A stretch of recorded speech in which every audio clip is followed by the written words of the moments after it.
उछाल दूं कश्मीर से लेकर कन्याकुमारी से लेकर कसारा घाट तक जितने भी आतंकवाद नक्सलवाद होते सबका मास्टर माइंड बलवंत सिंह के नाम से लोग पसंद आता है। राजपुत्र का कलेजा कांपता है क्योंकि बलवंत सिंह की सिद्धांत पर चलता है बल्कि मेरा ध्यान फुल्लिकार हवेली में हम करोड़ों के साले को पता नहीं है। देखते हो हवेली में किसकी डूबी है किसकी डूबी।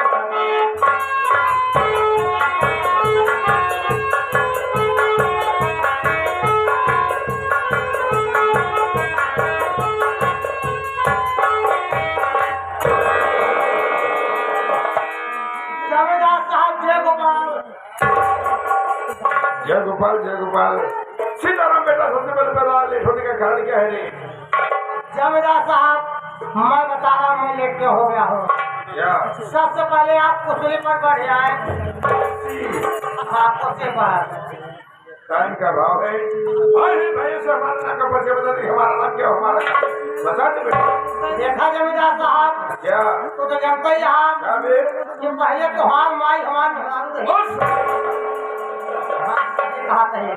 पहले त्योहार माई हमारे मेहरारू रहे त्योहार बाबू हम रहे। जमींदार साहब आप नाराज हो रहे हैं हम कह रहे हैं हमारी कहा मतलब जब आपको मौका ही रहे हमारे मेहरारू आपके बराबर की दिक्कत है।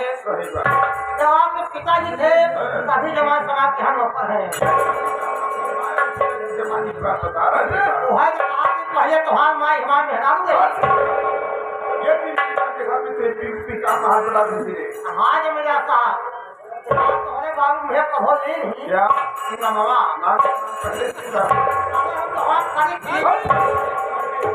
आप कदर करता हूँ आप लिहाज करता हूँ आप कदर करता हूँ। जमींदार साहब हम 2 टके के लोग एक कौड़ी के गुलाम आपके सामने आपका नाम और पता नहीं बता सकता हूँ। तो एक नौकर और एक मालिक तो फर्ज अदा कर रहा है। बैठ जाओ सत्य मेरी पे चलिए दोस्तों सत्य में कहीं गैर का नहीं किसी विजय नगर का रहने वाला हूँ। हम अपने परिवार में कुल मिलाकर मात्र 2 प्राणी एक मैं और एक हमारी बेटी इसका नाम चांदनी है। लेकिन दोस्तों क्या बताऊँ ये चांदनी हरामजादी इतनी मनहूस पैदा हुई किसके पैदा होते मेरी लक्ष्मी मेरी अर्धांगनी मेरे साथ चली गई। लेकिन सदा के लिए भगवान को प्यारी हो गई। सीताराम जमींदार साहब तभी से हरामजादी जब भी मेरे सामने आती है ना तो पर्दा करके आती है। सीताराम तुमसे एक बात और बता देना चाहता हूँ ये जो अपने गाँव के बगल वाले गाँव चाँदपुर नहीं है इसी चाँदपुर गाँव का एक अर्जुन सिंह का परिवार रहता है। वो अर्जुन सिंह का परिवार बाप अपनी बीवी की इलाज कराने के लिए हमसे 10,000 रुपए ले गया। उसके वजह में अपना मकान की भी रखा ना तो साला मेरा पैसा दिया ना तो मकान खाली किया और आप को बुढ़ा साला मर गया। यार मेरे गुलाम सुल्तान को चाँदपुर भेजूंगा मैं पूरा 10,000 करूँगा।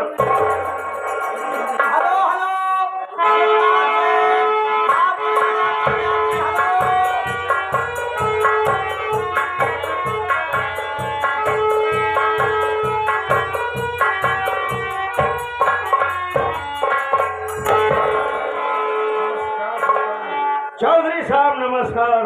कहो कैसे हो? अरे जिस पर आपकी कृपा हो वो बिल्कुल ठीक ठाक रहेगा लेकिन मैं तैयार होकर के किसी पार्टी को अटेंड करने जा रहा था लेकिन आपने अचानक मुझे बुलाया। बैठिए मैं आपसे कुछ कहना चाहता हूँ।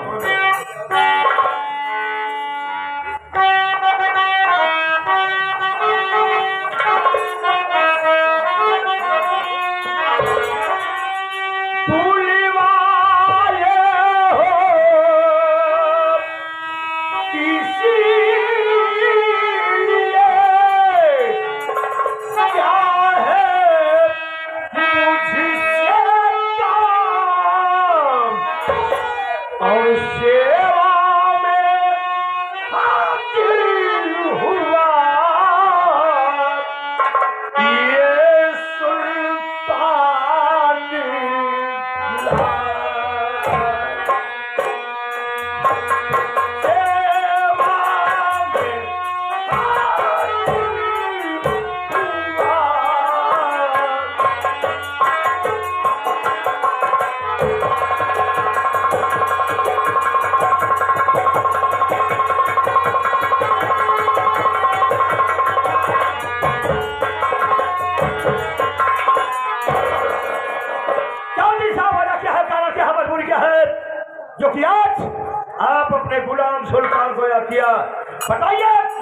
कौन हरामजादे साले की मुंडी काट के लाना आपके कलमों में डाला? बोलो।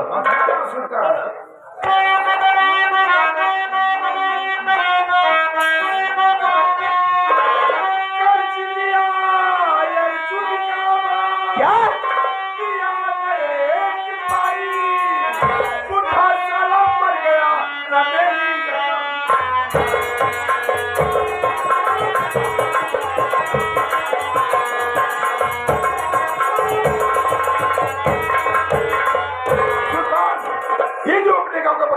चाँदपुर नहीं है? यस।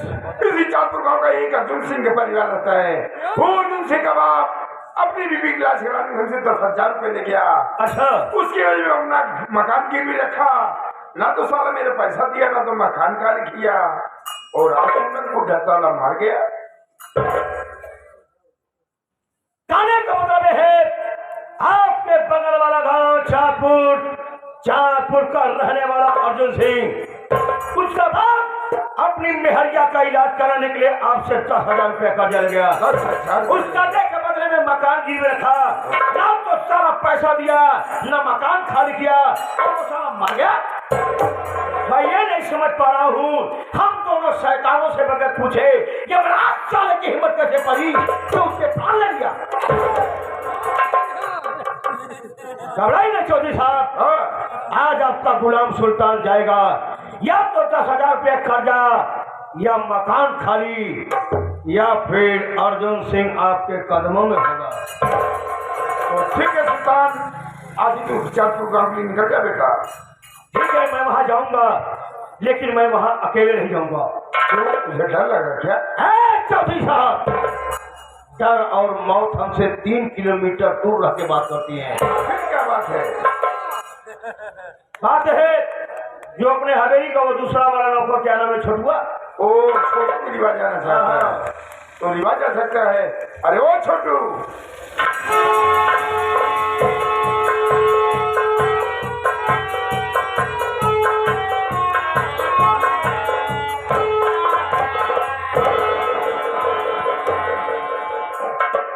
हम के हैं चौधरी साहब ना पूछ सके। इतने दिन से साथ में रहा, साले बोलने का तौर तरीका तहजीब नहीं बन बने। चौधरी साहब न पूछ सके? हाँ कैसे करे? अबे साले चौधरी साहब नमस्ते। अच्छा, हम कहे चौधरी साहब। अबे छोटुआ साले, हाँ चौधरी। अच्छा, साला हम कहे चौधरी साहब नमस्ते। नमस्ते छोटू बेटा, आप मुझे सुल्तान के साथ चाँदपुर गाँव जाना है, जाएंगे क्या? क्यों नहीं जाओगे? सुल्तान जाने के लिए तैयार है, रिवाज ऐसा है। तो चल छोटुआ। क्या हुआ बे? भैया तू क्या खा जो तेज चिल्ला से? अबे तू क्या खाता है जो तू बर्दाश्त नहीं कर पा रहा है? अबे हमारे काले पर्दा फट जाता है। बताओ नहीं बेटा, अगर ये पर्दा फट गया ना तो ये वाला पर्दा लगवा दूंगा। ये नहीं लगेगा। उनके पास ऐसा पर्दा नहीं रहता है। चौधरी साहब, आप जाइए, आराम फरमाइए। जाइए मेरा वाला है। जाइए चौधरी साहब, आराम से फरमाइए। अबे खच्चा की औलाद साले, आराम फरमाइए। जाइए आप, आराम फरमाइए।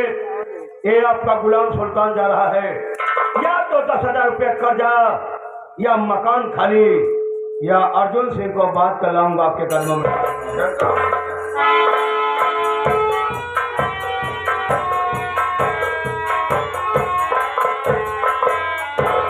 छोटुआ, लाला रिवॉल्वर, लाला हंडोर, लाला राइफल, चलते हैं चाँदपुर अर्जुन माँ के घर में।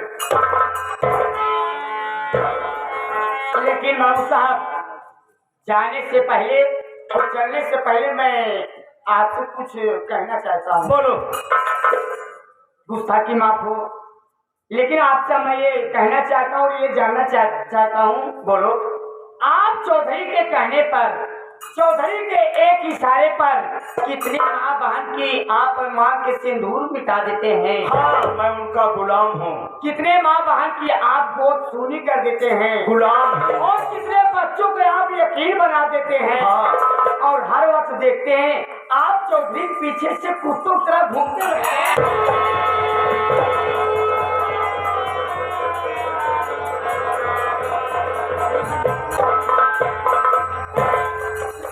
एक बात तुम्हें बता दूं बेटा, हाँ, जूता साले में कितना भी हीरा मोती जड़ा हो, हाँ, उसका स्थान पैर में होता है।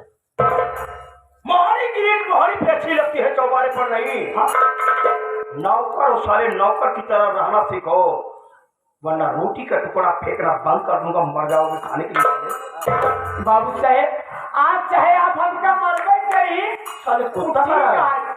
लेकिन हम आपसे ये चीज जानना चाहते कि जैसे होली हुई, दीपावली हुई, दशहरा हुआ और ईद हुई, फिर दीपावली हुई, लोग देश रहे विदेश रहे कहीं भी रहे, लेकिन त्योहार दिन अपने परिवार में आते, अपने बच्चों के साथ खुशियाँ से ये त्योहार मनाते हैं। और आप एक ऐसे इंसान हैं, आप अपने घर नहीं जाते। क्या आपके घर में माँ नहीं है, बाप नहीं है, भाई नहीं है, बहन नहीं है, बेटी नहीं है, आखिर आप क्यों नहीं जाते? आप इसका कुछ तो कारण तो होगा ना बाबू साहब। बैठ जा। छोटू, आज बेटा तूने ये क्या पूछ लिया रे?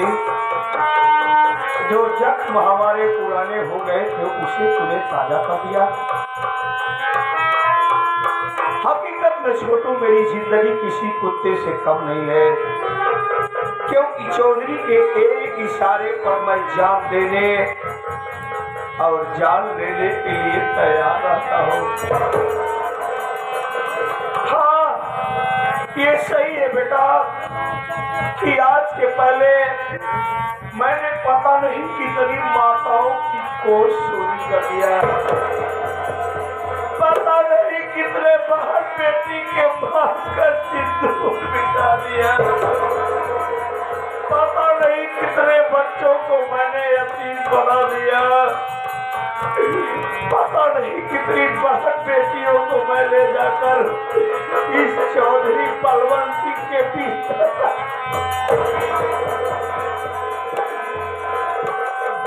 परमेश्वर मुझे माफ नहीं करेगा छोटू। अभी जब तूने दीपावली की बात कही ना, तो मुझे याद आ गया, एक 12 तारीख को जो दीपावली भी की छोटू, तो मैंने क्या देखा कि सबके घर में लाइट जल रही थी, सबके घर में दीपक जल रहे थे, और नजर उठा करके अपने घर के तरफ देखा तो अंधेरा था। लेकिन ऐसा क्यों? क्योंकि मेरे घर के चिराग को सदा सदा के लिए ये साला चौधरी बलवंत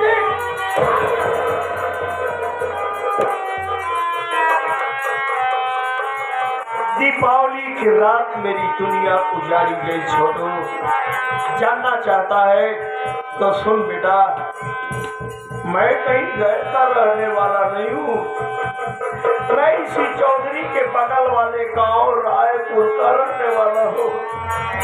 मेरा नाम सुल्तान सिंह है। मेरे बड़े भैया थे जिनका नाम मोहन सिंह था, मेरी भाभी माँ थी जिसका नाम ममता था, और मेरे भाभी की गोद में एक 3 साल की बच्ची थी छोटू, जिस बच्ची का नाम किरण था। किरण, भैया भाभी ने बड़े अरमान से उसके हाथों में सुनहरे अक्षरों में किरण लिखवाया था। परमेश्वर ने गरीबी दिया था छोटू, लेकिन पारिवारिक सुख दिया था। हुआ यूं कि मैं मामा के घर पढ़ाई कर रहा था, दीपावली का त्योहार आया, मैंने सोचा कि चल करके भैया भाभी के साथ में त्योहार मनाऊंगा।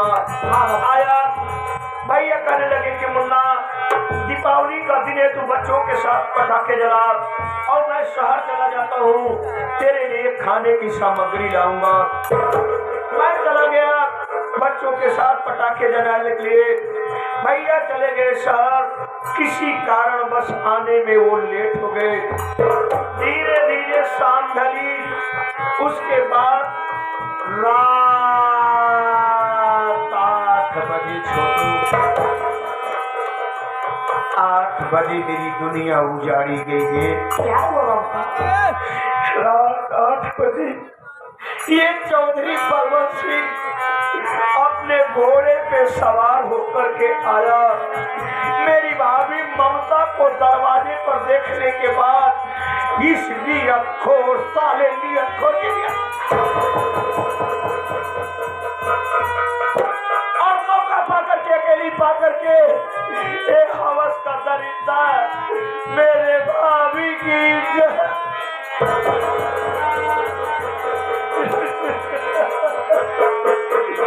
मेरी भाभी ममता की इज्जत लूट लिया। इज्जत लूटने के बाद संतोष नहीं हुआ, उठाया अपनी राइफल और बड़े बेरहमी से मेरे भाभी को गोली की आवाज मेरे कानों पे पड़ी। मैंने सोचा दीपावली का त्योहार है, बच्चे पटाखे जला रहे होंगे, लेकिन मैं नहीं समझ पाया कि मेरी दुनिया उजड़ रही है। हुआ यूं कि मेरे भाभी को मारने के बाद जैसे घर में मेरे भैया को ढूंढने के लिए प्रवेश किया, दरवाजे पर मेरे भैया आ गए। मेरी भाभी माँ सारी वारदात अपने पति से बता दिया। मेरे भैया इस चौधरी बलवंत सिंह के डर से अपनी 3 साल की बेटी किरण को लेकर के वहां से बाहर निकले छोटू, और एक और का सौदागर मेरे भैया का पीछा कर लिया, देख लिया, पीछा कर लिया।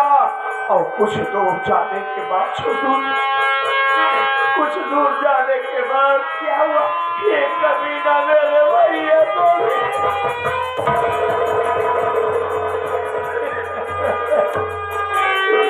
मेरे भैया को भी एक गोली मार दिया रे।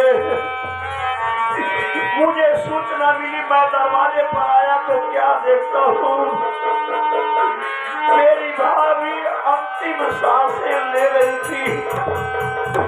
मैंने अपने भाभी को अपने बाहों में उठा लिया, कहने लगी मुन्ना मुझे माफ करना, मैं तुझे और प्यार नहीं। मैं पूछा कि एक बात बताओ भाभी माँ, मेरे भैया कहाँ है, मेरी भतीजी कहाँ है? कहने लगी मुन्ना तेरे भैया तेरी भतीजी किरण को लेकर के चांदपुर के तरफ भाग रहे हैं और चौधरी बलवंत सिंह उनका पीछा किया है। जा मुन्ना जा, मेरी परवाह मत कर, मैं मर जाऊंगी, कम से कम अपने भैया और अपनी भतीजी को बचा ले। मैं भागता भागता गया छोटू, कुछ दूर जाने के बाद क्या देखता हूँ, क्या मेरे भैया के हुए आराम ज्यादा हुआ। मेरे भैया की शरीर फूल से तड़प रही थी। मैंने अपने भैया को बाहर में उठा लिया। मैंने कहा भैया चिंता मत करिए, मैं आपको हॉस्पिटल ले चलूंगा, आपको एडमिट कराऊंगा, आप ठीक हो जाएंगे। कहने लगे नहीं मुन्ना, अब बहुत देर हो चुकी है, क्योंकि गोलियों का जहर मेरे शरीर में दौड़ चुका है, अब मैं बचूंगा नहीं। अगर कुछ मेरे लिए करना चाहता है तो खा कसम, तू अपने भैया भाभी के खून का बदला चौधरी परवत सिंह से लेगा। मेरे दिल में बदले की भावना जागी, आंखों में खून भरा। मैंने कसम खाया कि चौधरी परवत सिंह साले जब तक तेरा परिवार को बर्बाद नहीं कर दूंगा, तब तक मैं अपने घर में कभी दीपक नहीं जलाऊंगा। कसम खाने के बाद मैं भैया से पूछा कि एक बात बता भैया, मेरी 3 साल की भतीजी किरण कहाँ है? कहने लगे मुन्ना, उसे तो मैं गोली लगने से पहले जो चांदपुर का भगवान भोलेनाथ का मंदिर नहीं है उसी मंदिर की तीसरी सीढ़ी पे बैठा करके आया हूँ। जा मुन्ना अपने भतीजी को उठा ले, किरण को उठा ले, उसका पालन पोषण करना, जब सयानी हो जाए अच्छा सा लड़का देख करके उसकी शादी कर दे। मैं इतना बदनसीब इंसान निकला छोटू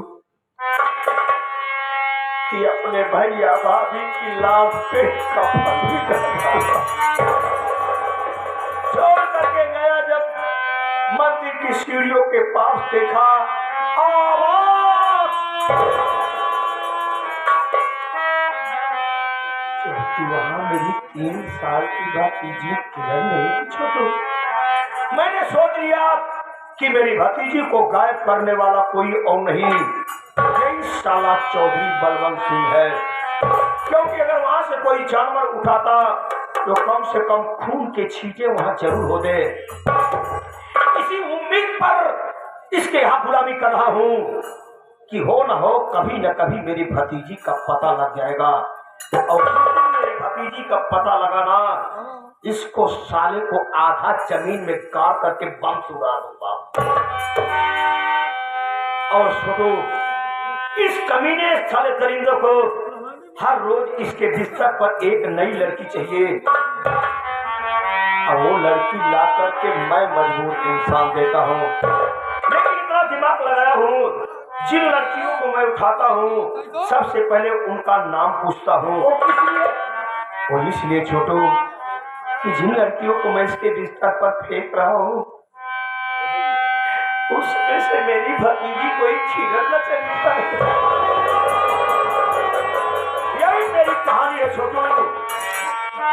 और एक बात सुन ले बेटा, अगर गद्दारी किया, चौधरी बलवंत सिंह से बताया तो सुन ले छटवा, हिंदुस्तान क्या पूरे वर्ल्ड की जमीन तुम्हें भागने के लिए कम पड़ जाएगी। वाकई में बाबू साहब